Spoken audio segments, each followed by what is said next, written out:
I live in South Central. This is South Central. Liquor stores, fast food, vacant lots. So the city planners, they get together and they figure they're going to change the name South Central to make it represent something else. So they change it to South Los Angeles. Like this is going to fix what's really going wrong in the city. This is South Los Angeles. Liquor stores, fast food, vacant lots. Just like 26.5 million other Americans, I live in a food desert. South Central Los Angeles, home of the drive-through and the drive-by. Funny thing is, the drive-throughs are killing more people than the drive-by. People are dying from curable diseases in South Central Los Angeles. For instance, the obesity rate in my neighborhood is like 5 times higher than, say, Beverly Hills, which is like probably 10 miles away. I got tired of seeing this happening. And I wonder, how would you feel if you had no access to healthy food? If every time you walk out your door, you see the ill effects that the present food system have on your neighborhood? I see wheelchairs bought and sold like used cars. I see dialysis centers popping up like Starbucks. And I figured this has to stop.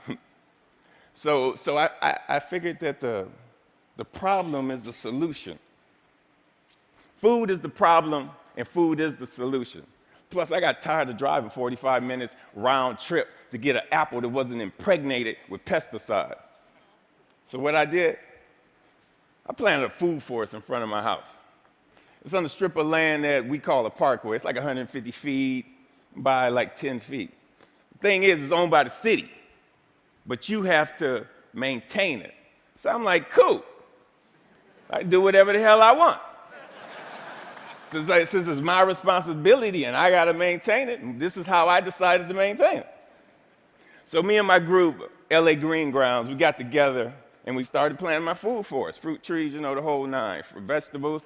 What we do, we're a pay-it-forward kind of group, where it's composed of like gardeners from all walks of life from all over the city, and it's completely volunteer, and everything we do is free. And in the garden, it was beautiful. And then somebody complained.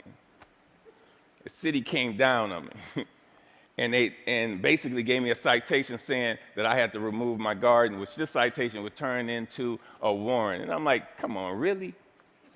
A warrant for planting food on a piece of land that you could care less about? And I was like, cool, bring it. Because this time it wasn't coming out. So LA Times got hold of it. Steve Lopez did a story on it and talked to the councilman.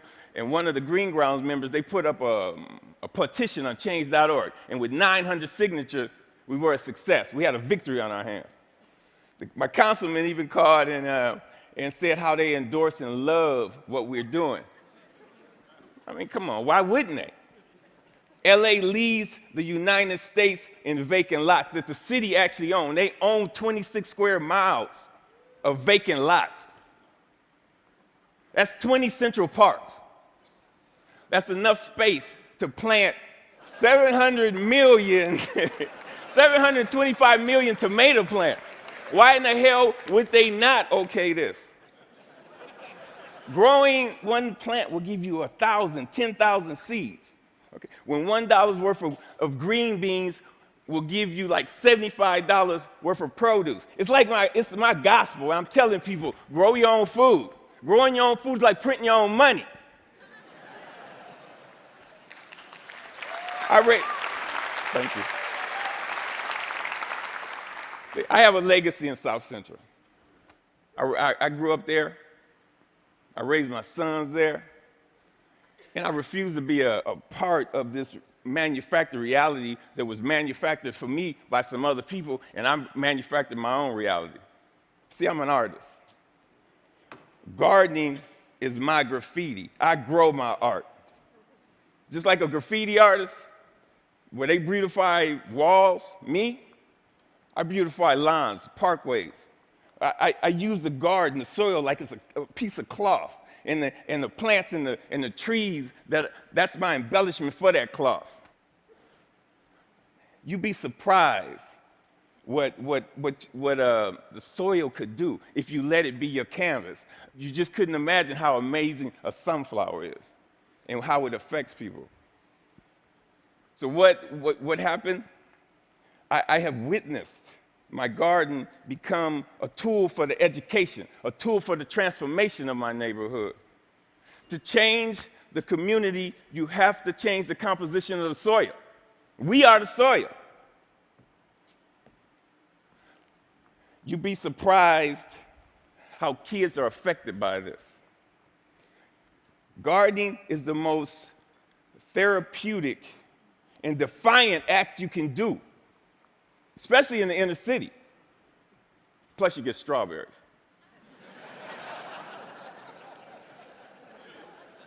I remember this time, there was this mother and a daughter came. They were. It was like 10:30 at night, and they were in my yard.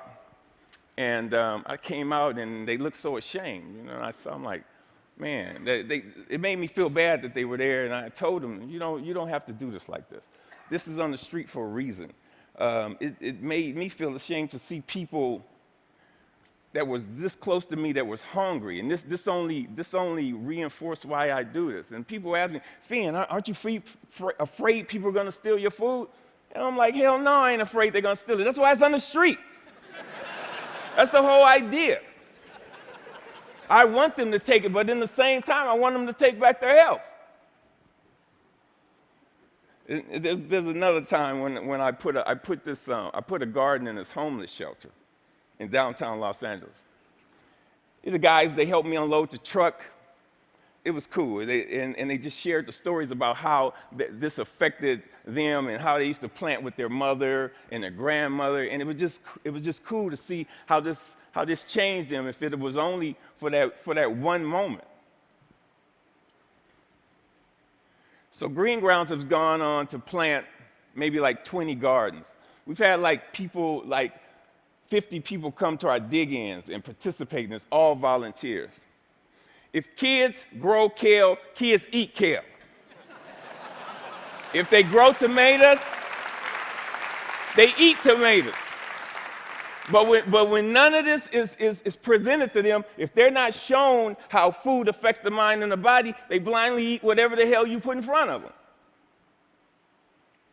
I see young people, and they want to work, but they're in this thing where they're caught up. I see kids of color, and they just on this track that's designed for them that leads them to nowhere. So with gardening, I see an opportunity where we can train these kids to take over their communities, to have a sustainable life. And when we do this, who knows? We might produce the next George Washington Carver. But if we don't change the composition of the soil, we will never do this. Now, this is one of my plans. This is what I want to do. I want to plant a whole block of gardens where people can share in the food in the same block. I want to take shipping containers and turn them into healthy cafes.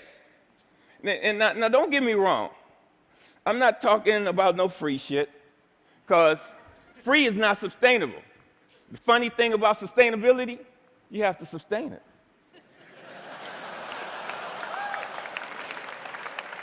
What I'm talking about is putting people to work and getting kids off the street and letting them know the joy, the pride, and the honor in growing your own food. Opening farmers markets. So what I want to do here, we got to make this sexy. So I want us all to become ecolutionary, renegades, gangsters, gangster gardeners. We got to we got to flip the script on what a gangster is. If you ain't a gardener, you ain't gangster. Get gangster with your shovel, okay? And let that be your weapon of choice. So